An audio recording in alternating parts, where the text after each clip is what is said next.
A viewer from Leonard wants to talk about buffer strips. What's happening with that issue? I think we've explained it adequately to our viewers what it's all about, and the people who are calling in about it certainly understand it. So let's talk a little bit about buffer strips. I don't know if we started with you. Let's start with you, Representative Anderson. Buffers are the topic that just doesn't go away. And the governor, of course, came out with his plan and tried to do a simpler plan, one size fits all. And there was a lot of pushback on it from ag interests and such that not the argument that we don't need cleaner water. We all agree we do.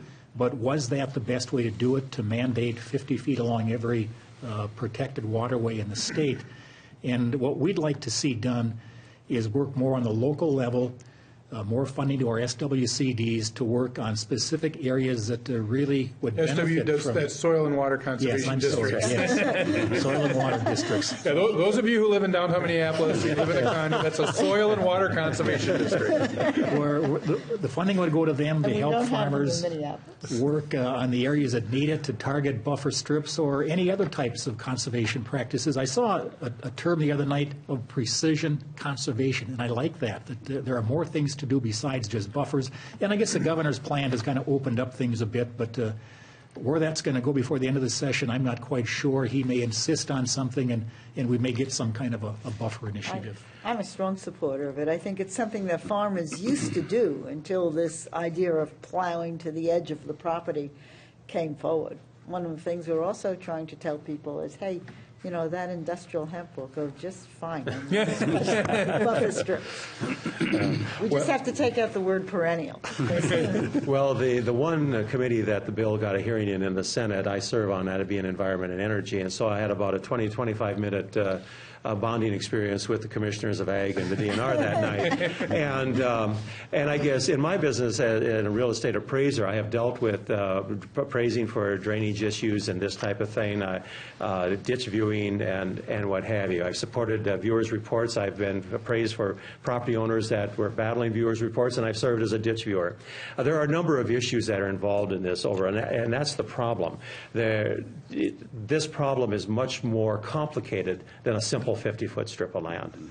And we have ways to deal with this through, as Representative Anderson says, with the local soil and water conservation districts, ensuring that they're properly funded. Because the reality of it is that if you wait until that final 50 feet to worry about water control, you've lost the battle. Because if you're in an area with soil erosion coming off the hill, you need to stop that up on the hill rather than trying to stop it before it goes into the creek. Now, there are going to be some areas where buffers are necessary. I also have areas of rivers where there's a nice 50-foot buffer strip. Well, there was a 50-foot buffer strip because now 10 foot of it has washed away into the river. You see, so that does not stop the problem all by itself. And so what we need to do is, and also this also applied to drainage ditches.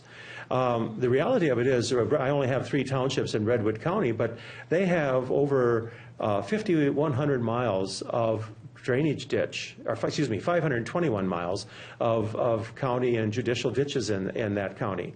And if you take that 50 foot, you were looking at over 6,300 acres. And the reality of it is you cannot come in and just tell people you will do this with your land. If you can qualify it for a program, you'll get some money. If you don't, tough. You're tromping on people's individual property rights.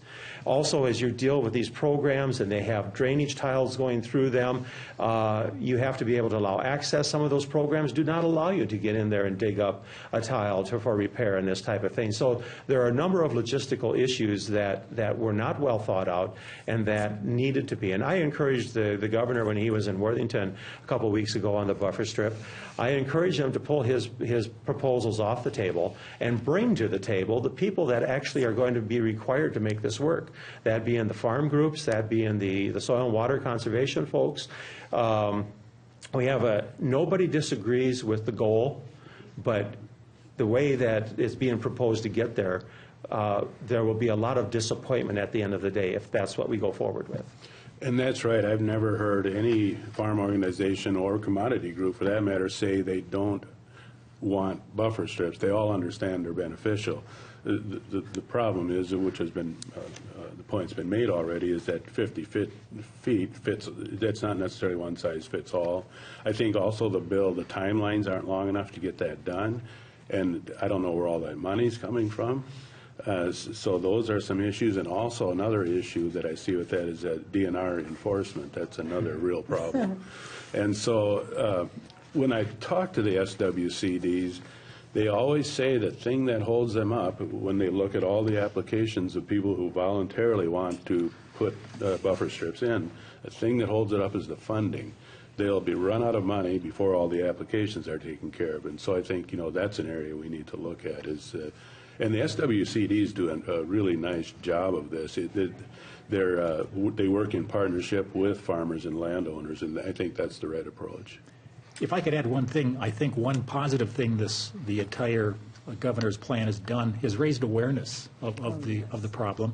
And as the senator mentioned, if increased funding locally can encourage more projects to be done, then I think it could be a positive thing to get more done in what I would hope to be a voluntary fashion.